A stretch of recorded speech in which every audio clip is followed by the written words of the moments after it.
Arthur Wayne salió del centro penitenciario de Northland a las 6 de la mañana.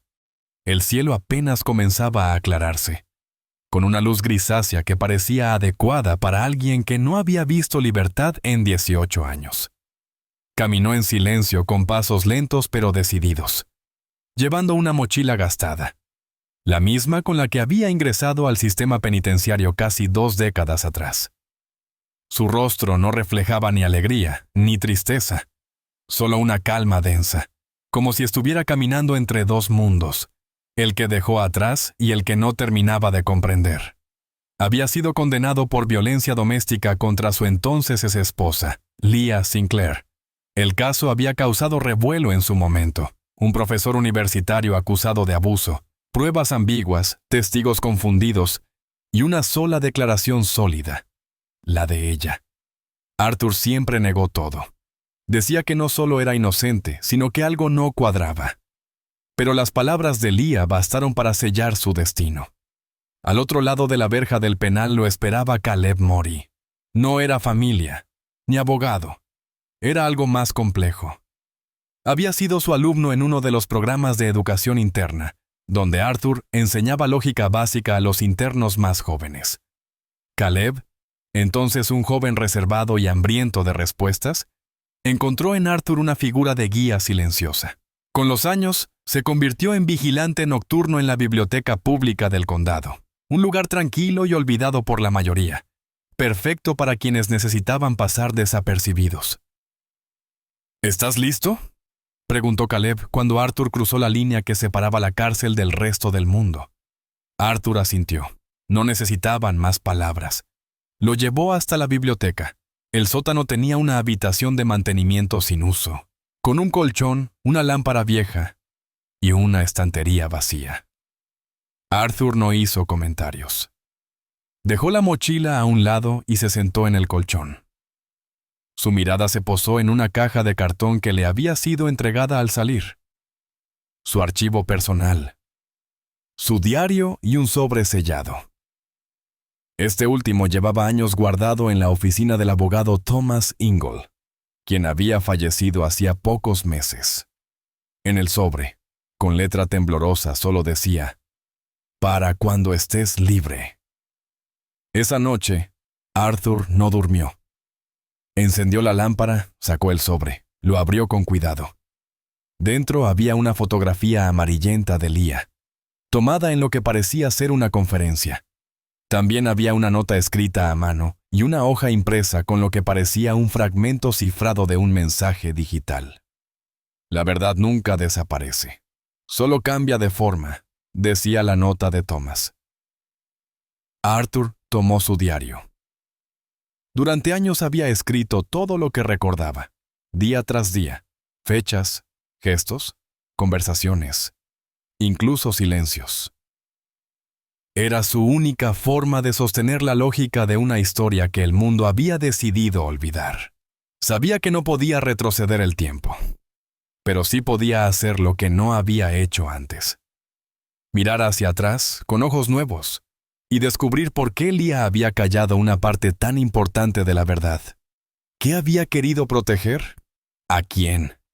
Por primera vez en 18 años, Arthur no era un prisionero, pero tampoco era libre, y lo sabía bien. La libertad no llega con una puerta que se abre, sino con una verdad que por fin se enfrenta. La mañana siguiente comenzó con el sonido suave de las persianas metálicas de la biblioteca subiendo. Un zumbido mecánico que para Arthur se sintió como una especie de ritual cotidiano al que aún no se acostumbraba, pero que ya empezaba a integrar en su nueva rutina silenciosa, una rutina que le permitía observar sin ser observado, pensar sin interrupciones, planear sin ruido. Después de preparar un café ralo con la cafetera vieja del cuarto de mantenimiento, Arthur se sentó frente a la mesa y desplegó nuevamente el contenido del sobre que Thomas Ingle le había dejado antes de morir. Observó la hoja impresa como si pudiera exprimir de ella una verdad que aún no entendía del todo. Una hoja con encabezado de correo electrónico y el nombre de Leah. Escrito con frialdad en la línea del remitente, un correo que había sido enviado 2 semanas antes del juicio y que nunca se mencionó durante el proceso legal. Un correo que decía: No estoy lista para decir todo. Hay cosas que, si salen a la luz, podrían destruir demasiado. Esa frase golpeó a Arthur con la fuerza de una verdad contenida por años, una que confirmaba lo que había sospechado, que Leah ocultó información deliberadamente, que eligió el silencio cuando su palabra podía haber cambiado su destino, que su silencio no fue por miedo sino por cálculo. Junto al correo, Thomas había escrito en lápiz una dirección. Un barrio al norte de la ciudad, residencial, moderno, donde las casas parecían versiones de revistas arquitectónicas, y al pie de esa nota, una advertencia subrayada 2 veces. Actúa con cautela. Ya no es la misma mujer. Arthur no respondió con palabras, solo cerró los ojos durante un momento, y luego salió al exterior con una gorra que le ocultaba parcialmente el rostro. Subió a un autobús con destino al norte, y durante el trayecto repasó mentalmente cada conversación, cada contradicción, cada expresión de Leah que durante el juicio le había parecido confusa o evasiva, y que ahora cobraba otro sentido. Al llegar, bajó en una esquina arbolada y caminó hasta el número indicado. Una casa con rejas blancas, flores cuidadosamente dispuestas en la entrada y un letrero pequeño que decía Familia Burden. No fue difícil reconocerla. Leah salió al jardín con una niña pequeña, de no más de 10 años, y detrás de ellas apareció un hombre alto con gesto afable, que las abrazó a ambas antes de subir a un automóvil de alta gama. Arthur retrocedió antes de ser visto, y observó desde lejos durante más de 1 hora, estudiando sus movimientos, su forma de caminar, la naturalidad con la que ocupaba un nuevo lugar en el mundo, como si el pasado nunca hubiera existido, como si él mismo fuera solo una sombra que había quedado atrás. Más tarde, de regreso en la biblioteca, Arthur le contó a Caleb lo que había visto, y fue entonces cuando Caleb, con rostro pálido y tono contenido, le reveló algo inesperado.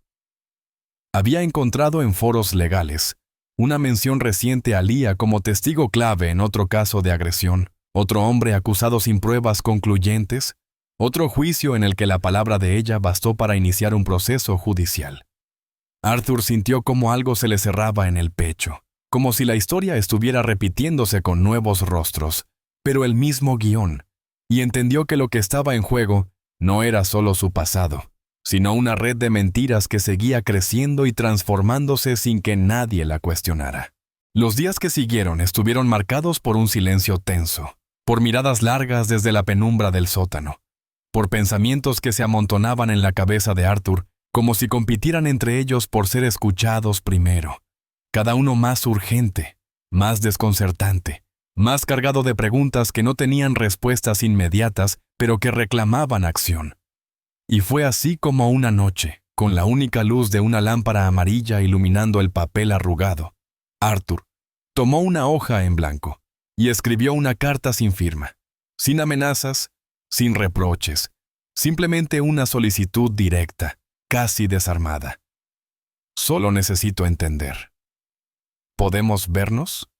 Y la dejó en el buzón de la casa de Leah con el cuidado de un cirujano, sin ser visto, sin dejar huellas, confiando más en el peso del contenido que en cualquier estrategia retórica, esperando que al menos una parte de ella, por mínima que fuera, recordara quién fue él antes de la condena, antes del juicio, antes del silencio que lo sepultó durante 18 años. Pasaron 3 días sin respuesta, sin un gueto, sin una mirada desde la ventana, sin ningún cambio en la rutina perfecta de la casa Burden. Y entonces sucedió lo inesperado. Una mañana, Caleb bajó al sótano con una expresión diferente, con los ojos fijos en un objeto pequeño que llevaba en la mano. Un sobre arrugado sin remitente, sin sello, con una sola frase escrita en marcador negro.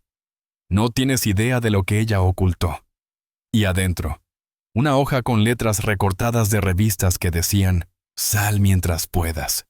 Arthur lo leyó una vez y luego otra más, tratando de encontrar un patrón, una pista, un detalle que indicara quién había escrito eso. Pero lo único claro era que alguien sabía. Alguien man estaba observando, alguien que quizás también había sido parte de esa historia sin justicia, alguien que no confiaba ni en Leah ni en el sistema que la había protegido. Caleb, preocupado, empezó a buscar en bases de datos abiertas, tratando de entender con quién se relacionaba Leah, quiénes eran sus contactos, su círculo, sus amistades actuales, pero sus intentos eran limitados, bloqueados por redes privadas, perfiles cerrados, vínculos cuidadosamente gestionados por asesores de imagen y relaciones públicas, todo demasiado pulcro, demasiado correcto, como una fachada sin fisuras. Mientras tanto, Arthur se sumergió en los archivos del periódico local, revisando publicaciones antiguas, y fue allí, entre noticias olvidadas de hace casi 2 décadas, donde encontró el nombre que cambiaría todo. Mira Ellerton, colega de Leah, asistente en sus proyectos comunitarios, figura secundaria en aquel juicio, pero con un detalle inquietante. Mira había muerto en circunstancias no esclarecidas 2 semanas antes del juicio, justo cuando, según registros internos, había solicitado una audiencia para aportar nueva información al caso de Arthur.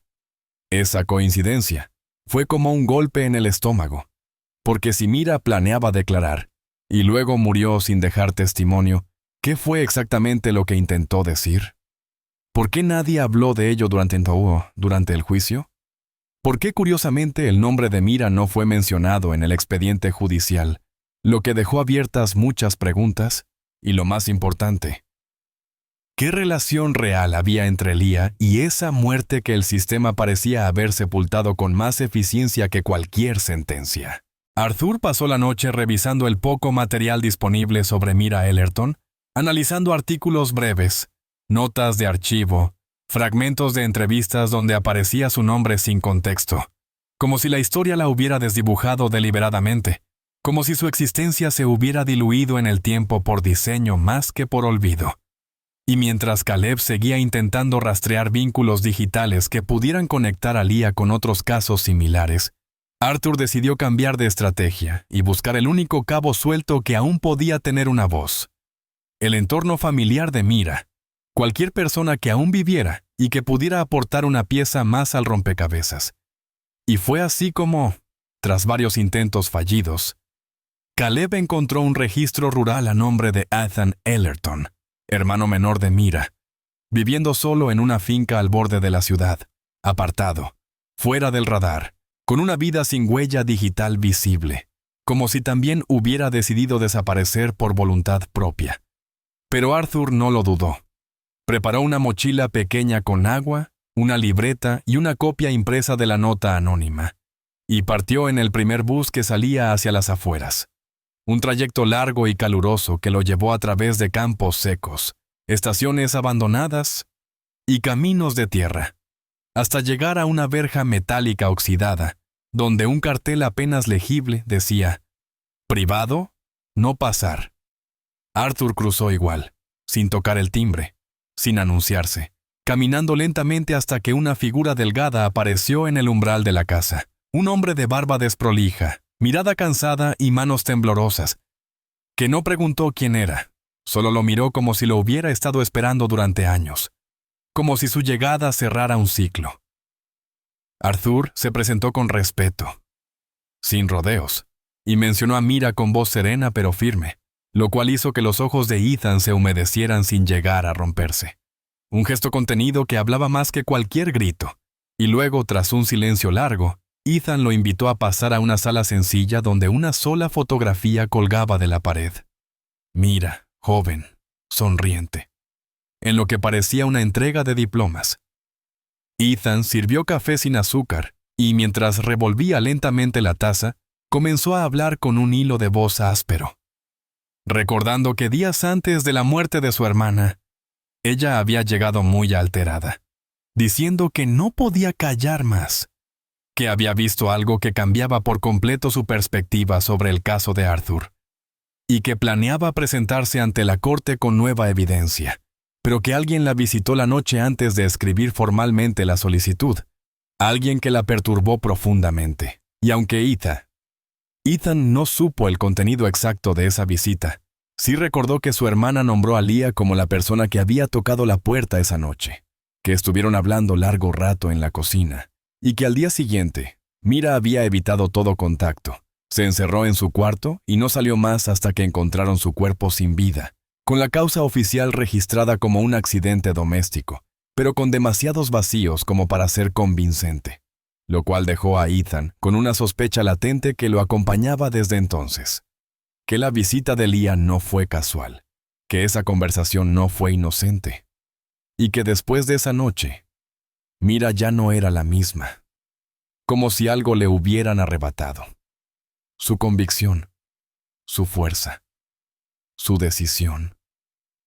Y que quizás, si ella hubiera logrado hablar, toda la historia habría sido diferente. Al final de la conversación, Arthur le agradeció y se marchó, sabiendo que acababa de recibir la confirmación más clara hasta el momento. La verdad había estado a punto de salir, pero alguien se encargó de cerrarle la puerta antes de que pudiera gritar. Los días siguientes transcurrieron con un ritmo nervioso, como si el aire mismo de la biblioteca se hubiera vuelto más denso, más cargado de una tensión invisible que se instalaba entre los libros, los pasillos y el silencio contenido de Arthur, quien ya no dormía más de 3 horas por noche, obsesionado con hilvanar cada fragmento, cada mirada, cada frase dicha o no dicha. Y fue durante una de esas madrugadas sin descanso que Caleb irrumpió en el sótano con una expresión que mezclaba ansiedad y descubrimiento, sosteniendo entre sus manos una revista doblada, una edición antigua de un conocido medio de entrevistas femeninas, donde Leah aparecía en la portada con la sonrisa ensayada de quienes controlan cada detalle de su imagen pública. Y al hojear las páginas, encontraron un extracto que congeló a Arthur en seco. Una declaración indirecta, cuidadosamente redactada, donde ella hablaba de un trauma del pasado vinculado a una relación marcada por el miedo y la violencia, sin mencionar nombres, sin precisar fechas, pero con una cronología que coincidía perfectamente con el periodo en el que vivían juntos, lo cual evidenciaba que no solo había sostenido su acusación durante el juicio, sino que la había transformado en narrativa personal, en bandera, en capital emocional para construir un personaje público admirable, y ese uso de la tragedia como instrumento de posicionamiento fue lo que hizo que algo se quebrara dentro de Arthur, no de rabia, sino de claridad, como si por fin entendiera que Leah no solo lo había acusado, lo había utilizado, había reciclado su historia para encajar en un molde social que le daba poder, reconocimiento y causa. Impulsado por esa confirmación, Arthur decidió visitar de nuevo a Ethan Ellerton, quien lo recibió con la misma expresión silenciosa, aunque esta vez algo en su forma de moverse indicaba que había tomado una decisión. Y tras una breve conversación en la misma sala austera de antes, le entregó a Arthur un objeto pequeño y viejo, una memoria USB cubierta de cinta, que, según explicó, su hermana había guardado en una caja con fotografías familiares, como si esperara que en algún momento alguien deseara comprender lo que sucedió. Y al conectarla al portátil de Caleb, ambos contuvieron la respiración mientras se cargaba el contenido, solo para descubrir temblorosa pero firme, describiendo con detalle las dudas que le surgieron tras revisar el expediente original, sus sospechas sobre manipulaciones en el testimonio de Leah, las contradicciones no exploradas durante el proceso y, sobre todo, su creciente miedo a ser silenciada. Y aunque las grabaciones no contenían pruebas materiales, su tono, su convicción, su contenido eran suficientes para demostrar que Mira estaba decidida a cambiar el curso del juicio, y que algo, o alguien, se lo impidió.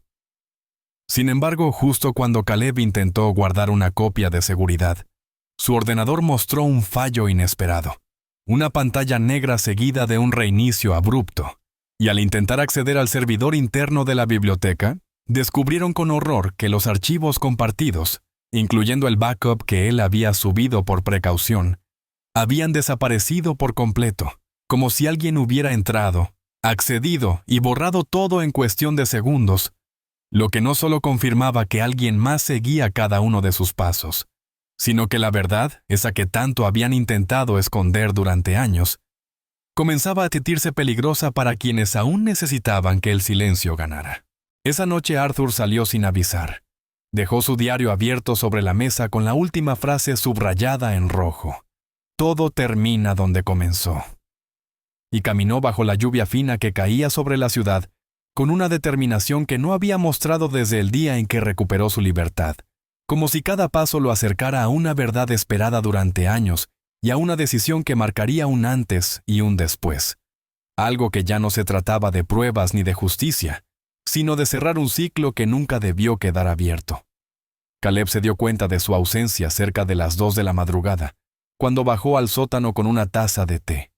Encontró la cama vacía, la puerta entreabierta, y una sensación de vacío que lo empujó a revisar el cuaderno, a leer esas palabras marcadas con furia contenida, entendiendo que Arthur se había cansado de esperar, de jugar bajo las reglas de un tablero amañado, y que ahora buscaba su propia forma de obtener lo que el sistema le negó.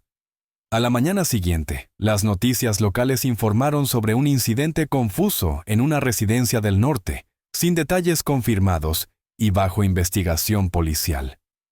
Y aunque la información era escasa y cuidadosamente controlada por las autoridades, los medios comenzaron a especular sobre lo ocurrido en la casa de los Burden, especialmente cuando los vecinos afirmaron haber escuchado ruidos apagados, voces elevadas, y luego un silencio prolongado que se mantuvo hasta que la policía llegó tras una llamada anónima sin identificar. Los reporteros se agolparon frente a la entrada cerrada del inmueble, captando imágenes del cordón de seguridad, del personal forense entrando y saliendo con rostros tensos, mientras en los estudios de televisión se repetía una y otra vez el perfil de la pareja. Leah Borden, activista, figura pública, defensora de derechos, y Nathan Borden, empresario del sector tecnológico, ambos conocidos por su vida ejemplar, por su caridad y su presencia constante en eventos sociales, lo cual hacía aún más confuso el hecho de que todo terminara en una noche de sombras, sin testigos ni explicaciones. Entre las teorías que comenzaban a circular, algunos mencionaban un conflicto interno, otros insinuaban secretos del pasado, y no faltaron los que recordaron el caso antiguo de Arthur Wayne, trayendo de nuevo su nombre al centro de una historia que nunca dejó de doler, especialmente cuando una cámara de seguridad registró a una persona no identificada cerca de la residencia en cuestión, lo que generó especulaciones sin confirmación oficial, pero con suficiente parecido como para reactivar sospechas dormidas. Caleb, al enterarse, sintió una mezcla de miedo y comprensión, y esa tarde, mientras revisaba una vez más los correos del buzón de la biblioteca, encontró un sobre pequeño, sin sello, sin remitente, con una sola hoja dentro que decía: «El círculo se cerró», escrita con la misma caligrafía que Arthur usaba en su diario, lo cual no dejó dudas de que había sido él quien lo dejó, ni de que esa frase no era metáfora sino despedida. Desde ese día, Arthur Wayne no volvió a ser visto en público, y su paradero actual sigue siendo desconocido para las autoridades con la misma precisión con la que había esperado 18 años, dejando atrás únicamente su cuaderno, con la última página escrita esa misma noche, cerrando una historia que oficialmente seguía llena de lagunas, pero que para quienes sabían leer entre líneas, ya no necesitaba más explicaciones. Los días posteriores al incidente se desarrollaron con una extraña mezcla de histeria mediática y silencio institucional, como si todos supieran que algo importante había ocurrido, pero nadie estuviera dispuesto a nombrarlo con claridad. Y mientras los canales de noticias repetían los mismos titulares con palabras vacías como tragedia, confusión y misterio, Caleb se encerraba cada vez más en su turno nocturno en la biblioteca, evitando conversaciones, ignorando llamadas y refugiándose en el único lugar donde todavía sentía que el tiempo podía detenerse sin exigirle respuestas, rodeado de estantes, polvo y sombras largas, hasta que una noche tomó una decisión que venía gestando en silencio desde que leyó el último mensaje de Arthur. Envió a la redacción del periódico local un paquete sin remitente, con copias impresas de los fragmentos del diario, extractos de los audios de Mira, notas cruzadas con fechas clave, y una carta firmada solo con una inicial, explicando en un lenguaje firme y directo la cadena de omisiones, contradicciones y manipulaciones que durante casi 2 décadas habían ocultado lo que realmente ocurrió en el caso Wayne. Una semana después, el artículo fue publicado bajo el título El silencio que mata. La historia detrás del juicio que nadie quiso revisar. Y aunque en un primer momento fue recibido con escepticismo, pronto comenzó a generar discusiones en redes sociales, mensajes divididos entre la indignación y el descrédito, declaraciones espontáneas de personas que recordaban el caso vagamente y que ahora se preguntaban si todo había sido tan claro como parecía. Pero a pesar de la atención que comenzó a acumularse, las autoridades mantuvieron una postura rígida. Se negaron a comentar, a confirmar o desmentir, repitiendo comunicados genéricos que solo alimentaban la sospecha de que preferían mantener cerrado un capítulo incómodo antes que asumir errores del pasado. La figura de Leah, otrora celebrada y protegida, comenzó a ser analizada desde otra perspectiva, no con odio ni venganza, sino con una duda amarga que ensuciaba el retrato perfecto construido durante años, y en paralelo, la figura de Arthur, ausente pero presente, se transformaba lentamente en un símbolo complejo, una especie de eco incómodo que cuestionaba la fragilidad de la verdad institucional. Caleb, sin embargo, no encontró alivio en la publicación, no buscaba justicia mediática ni redención pública. Solo necesitaba ordenar los hechos, colocarlos en un lugar donde no pudieran volver a ser ignorados, aunque eso significara quedar aislado, convertirse en el raro, en el obsesionado, en el que se dejó arrastrar por una historia antigua. Y eso fue exactamente lo que ocurrió. Porque a pesar del impacto inicial, la gente volvió a sus rutinas, los comentarios disminuyeron, las publicaciones cesaron, y en pocos días todo volvió a parecer igual. Salvo para Caleb, que seguía recorriendo los pasillos con pasos lentos, catalogando libros con la misma precisión de siempre, pero ahora con una mirada distinta, más apagada, como si cada volumen fuera un fragmento de memoria que intentaba preservar en medio de un mundo que prefiere olvidar. Y cada noche, al salir por la puerta trasera, pasaba frente al mural que una artista anónima pintó en honor a las voces que no fueron escuchadas. Mural inspirado por el artículo, pero que no mencionaba nombres, como si todavía existiera miedo de nombrar lo que incomoda, miedo de mirar demasiado de cerca la verdad que todos vieron y decidieron no tocar. Ethan Ellerton hizo las maletas una madrugada sin decir palabra, con movimientos lentos y precisos, como si cada prenda, cada objeto guardado fuera parte de un ritual necesario para cerrar una historia que lo había mantenido atrapado durante años. Una historia que no había elegido, pero que se había incrustado en su vida como una astilla persistente que dolía en cada respiración. Y aunque no lo confesó en voz alta, sabía que quedarse significaba exponerse, no porque alguien lo persiguiera abiertamente, sino porque en el fondo intuía que los hilos que habían silenciado a su hermana podían volver a tensarse en su contra, ahora que el nombre de Mira resurgía en conversaciones incómodas, en foros anónimos, en artículos que se compartían de forma subterránea, como si hablar de ella aún fuera peligroso. Antes de irse, envió a Caleb un paquete envuelto en papel craft, sin adornos, sin notas personales, solo una dirección de remitente en una esquina que luego fue tachada con marcador negro. Y al abrirlo, Caleb encontró una carpeta gruesa con papeles escritos a mano, copias de carta y apuntes personales de Mira, muchos de ellos con fechas posteriores a las reuniones con Leah y referencias directas al conflicto interno que la consumía.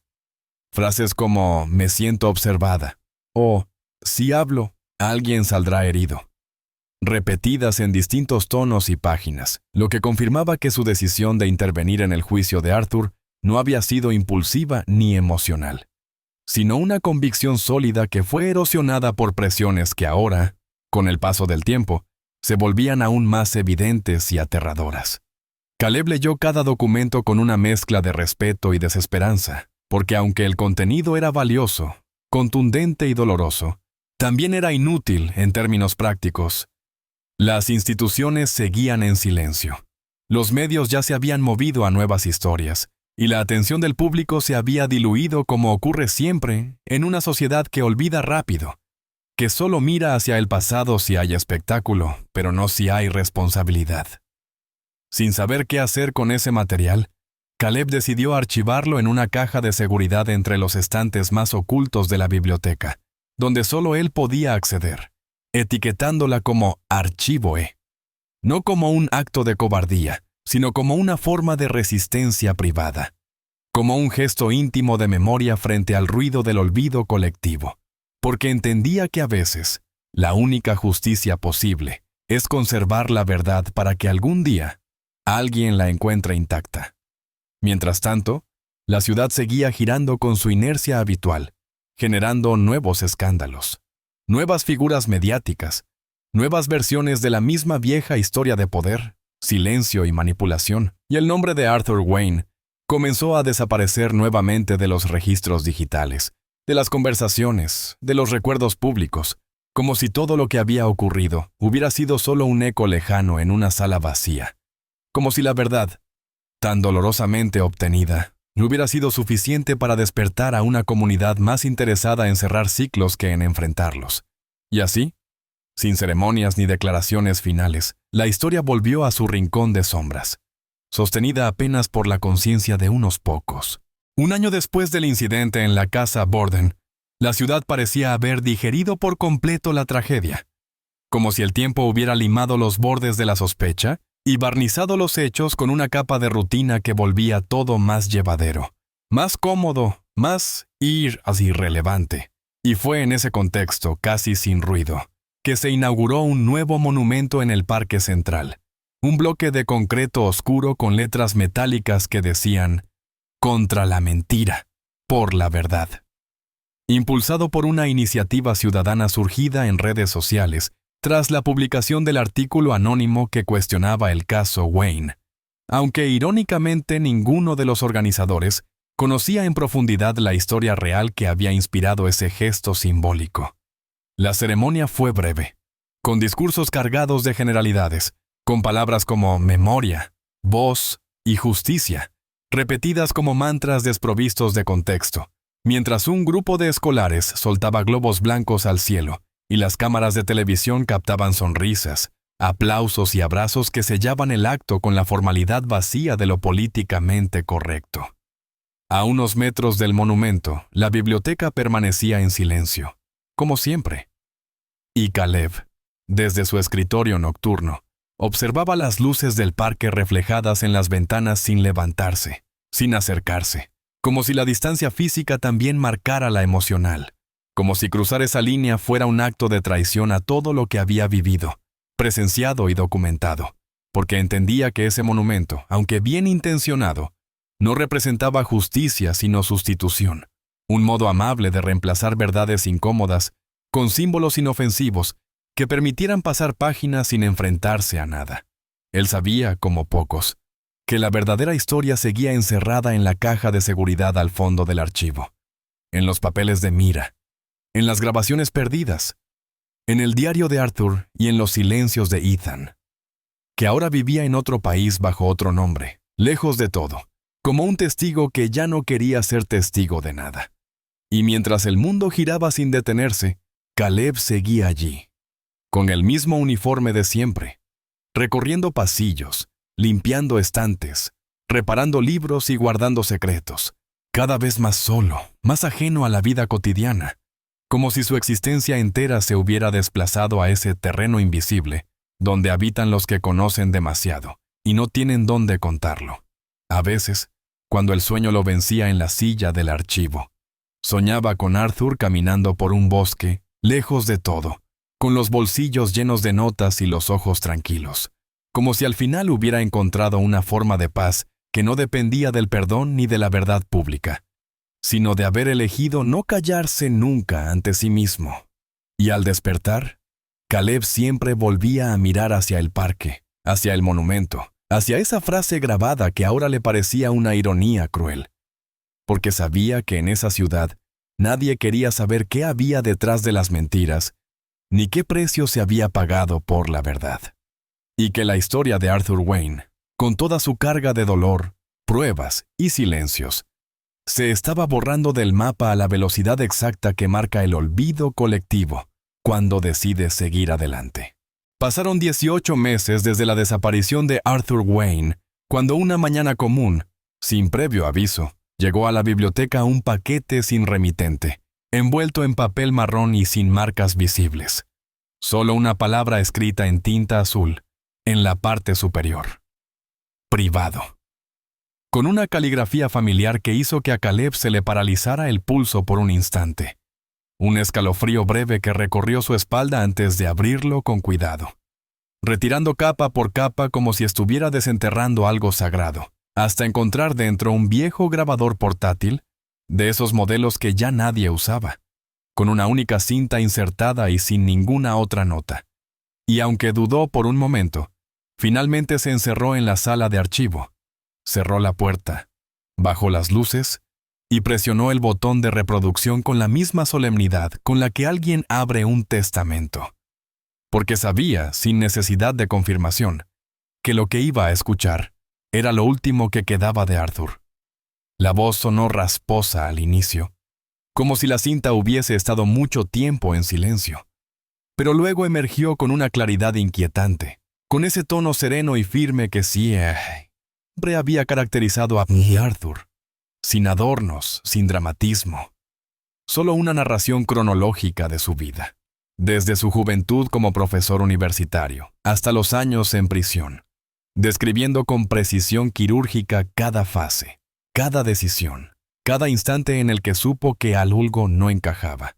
Y lo hizo sin buscar lástima, sin cargar contra nadie directamente, sin convertir su testimonio en una venganza, sino más bien en una crónica lúcida de cómo la verdad puede deformarse hasta convertirse en un arma, y cómo el silencio, incluso el de los inocentes, puede acabar siendo cómplice de una injusticia que crece con el tiempo hasta volverse monstruosa. Mencionó a Leah sin odio, solo como alguien que eligió no hablar cuando más importaba, que decidió proteger un nuevo orden de vida incluso a costa de destruir el anterior. Y nombró a Mira con respeto, como la única que estuvo dispuesta a arriesgarse, aunque no llegara a tiempo, y a Ethan como el hermano que entendió demasiado tarde lo que su hermana había querido hacer. Al llegar al final de la grabación, Arthur bajó el tono de voz y dijo con calma: «Si alguien está escuchando esto, significa que la historia no desapareció del todo, y eso, para mí, ya es suficiente. Gracias por ver esta historia. Explora complejos dilemas morales, el peso del pasado y las consecuencias de ocultar la verdad. Esta trama invita a reflexionar sobre el poder de la elección y la responsabilidad por nuestras acciones. Esta historia es una obra de ficción, y no está basada en hechos reales, ni en personajes reales. Su propósito es generar reflexión sobre cuestiones morales y éticas, y no justificar ni aprobar las acciones de los personajes. No apoyamos ni justificamos las acciones del protagonista, en particular sus intentos de ocultar la verdad y evadir la responsabilidad. Al contrario, la historia muestra cómo las decisiones mal tomadas pueden tener consecuencias devastadoras y resalta la importancia de la honestidad, la responsabilidad y el arrepentimiento. Invitamos a los espectadores a no imitar ninguna acción destructiva o ilegal descrita en la historia. Si usted o alguien que conoce se encuentra en una situación moral o vital difícil, no dude en buscar ayuda de profesionales o de organizaciones de apoyo. Recuerde que la verdad y la responsabilidad siempre son la mejor elección.